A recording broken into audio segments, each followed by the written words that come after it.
All right, so first of all, obviously, I do not have the same setup behind me that I typically do, basically just because I'm in between apartments right now and I haven't really had the chance to set everything up. So, excuse that for the time being. But now I want to get into the first story that I wanted to cover today on some recent statements that we got from the Fed chair, Jerome Powell, in terms of what some of the consequences are going to be for the current Fed policy that they are deploying to address inflation. So let's go ahead and jump into this clip here. Period of strong labor market conditions that benefit all. The burdens of high inflation fall heaviest on those who are least able to bear them. Restoring price stability will take some time and requires using our tools forcefully to bring demand and supply into better balance. Reducing inflation is likely to require a sustained period of below-trend growth. Moreover, there will very likely be some softening of labor market conditions. While higher interest rates, slower growth, and softer labor market conditions will bring down inflation, they will also bring some pain to households and businesses. All right, so, he basically just admitted it there, right? So, I've been talking about this throughout the entirety of this inflationary period that we've been seeing, but basically what this boils down to, right, he's using a euphemism there when he says we're going to need to soften labor market conditions, right? What he actually means there is we are going to put the burden of inflation and addressing inflation on average working class Americans who are already having to deal with disproportionate effects, as he was admitting in that clip there, from the inflationary pressures in the first place. Now, why does this not make any sense? Because number one, the Fed policy of hiking interest rates is not addressing the main drivers of inflation, okay? And this is not just my opinion. This was also the opinion of Jerome Powell himself, right? So we had this hearing where Elizabeth Warren was pushing back against his policy and basically saying that in all likelihood, this is going to plunge us into a recession and again, put the burden disproportionately on working class Americans. Because when he's talking about softening labor market conditions, what he's talking about is starving out workers. He's talking about potentially having mass layoffs within our economy so that those labor market conditions soften. In other words, they are better labor market conditions for the wealthiest corporations and billionaires in the country, who would then be able to go out and hire people who are more desperate for cheaper labor. And that's basically what he's saying when he says softer labor market conditions, right? But the underlying problems of what actually are driving inflation have been two things. It's been supply chain breakdowns, thanks to neoliberalism and globalism and the wealthiest corporations in the US exporting a lot of our manufacturing jobs overseas so that we don't have resilient supply chains here. That's number one. But number two, which actually makes up the literal majority of inflationary pressure over the last year or so, has just been straight up corporate price gouging, which we're going to get to a little bit more details here in a second. But if those are the two main drivers of inflation right now, then how does hiking interest rates actually address any of the key industries where people are getting ripped off right now? And the answer to that is that it doesn't. And he literally admitted that in this questioning that we got from Elizabeth Warren. So here are a couple of quotes from this. They say, at hearing, Senator Warren calls out Chair Powell for Fed's interest rate increases that won't address key drivers of inflation and risk driving the economy into a recession. So she said, rate hikes won't make Vladimir Putin turn his tanks around and leave Ukraine.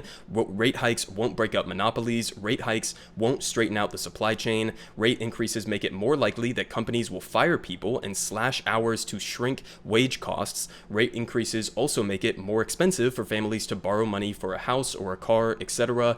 And they say that the Fed has no control over the main drivers of rising prices, but the Fed can slow demand by getting a lot of people fired and making families poorer. So, not exactly a huge fan of Elizabeth Warren here, but she's 100% correct on this, right? Basically, it boils down to that. The Fed policy right now of hiking interest rates only addresses the demand side issue of inflation, which, as we just discussed, is not the main driver of inflation. It's not a demand side problem. It's not as if working class families just have an exorbitant amount of money in the bank right now or that they're spending too much. That's not the main driver. It's been supply chain breakdowns, again, thank you to capitalists, and corporate price gouging, again, thank you to capitalists. But instead of actually deploying policies, right, which is not within the Fed's ability, this is something that would have to be done at the legislative level through Congress, instead of going after the wealthiest corporations and billionaires in the country right now, they're choosing to put the burden not only of inflation, but now on top of that, this recession that they're plunging us into with this Fed policy as well. So it's like a double whammy where you're just fucking over average working class Americans and refusing to touch where the vast disproportionate amount of wealth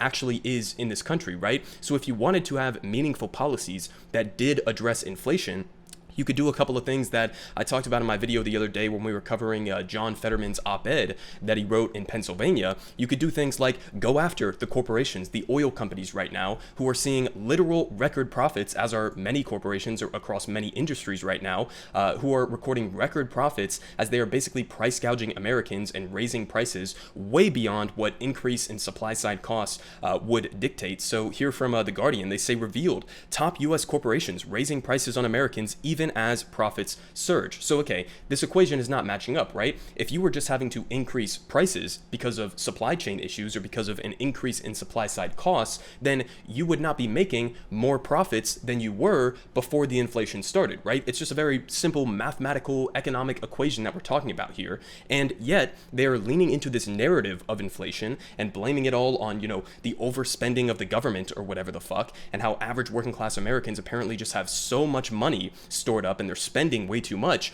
and completely ignoring the fact that these corporations, all right, are seeing record profits right now, and that is pretty much the main driver of inflation, all right? And we also had this article here from CBS News. They say basically the same thing.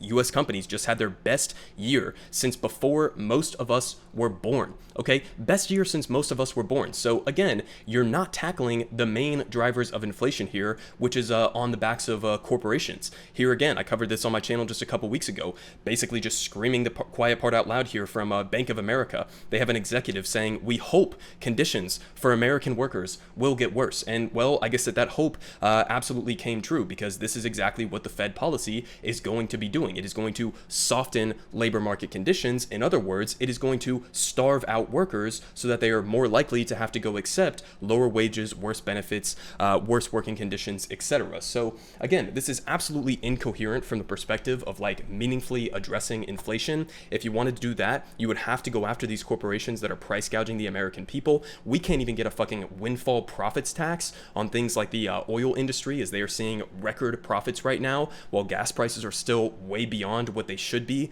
given the price of oil on the global market. But that's just one industry. I mean, we could talk about, the food monopolies, all of these different things. You could break up the monopolies within a lot of these industries. That would be a great policy to address inflation. Another thing that you could do is give material support to average working class people, right? Canceling student debt. I gave Biden a little bit of a degree of credit for that. That should help in the, short term for millions of Americans. That's great. But you could also do so many other things, right? You could be passing things that were in Build Back Better. You could be lowering people's prescription drug prices by having Medicare negotiate all drugs across the board. You could be giving people universal health care. You could be, making investments directly in the American people, while also doing what John Fetterman said that he wanted to do, and go and literally threaten a lot of these executives and these CEOs who are making record profits right now with prosecution if they don't, stop basically ripping off the American people. So I mean, there's so many different things that you could do to address inflation. Another one would just be, if you want to remove money from the economy, instead of doing it with this Fed policy and putting that on the backs of average working class people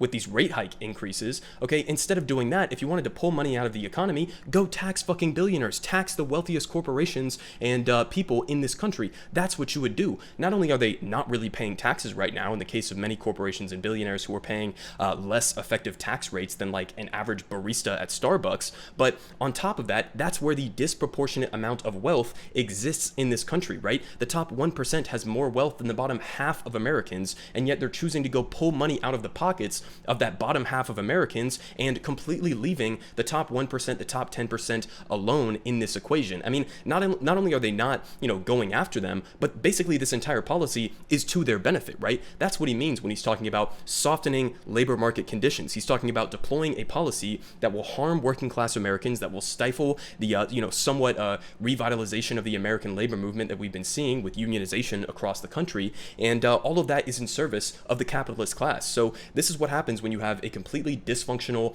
legislative government that is completely unable to pass policies that meaningfully confront the power and the wealth that exists in this country at the top 10%, the top 1%, and then you just lean back and hope that the Federal Reserve, which does not have the tools at all at their disposal to to meaningfully address those problems and just leaning back and saying, well, I hope that these rate hike increases will, somehow address inflation in a meaningful capacity, even though we know that according to testimony from Jerome Powell himself, the chair of the Fed, that it's not going to do anything in the immediate term or even necessarily the medium to long term to lower gas prices, to lower food prices, etc. Because again, that's not being caused by demand side issues, okay? That's being caused by corporate price gouging. So, I mean, it's just a completely insane strategy, and honestly, looking at the data that we have right now at our disposal, it looks like this policy could, plunge us into a recession. It could cause potentially millions of layoffs to happen.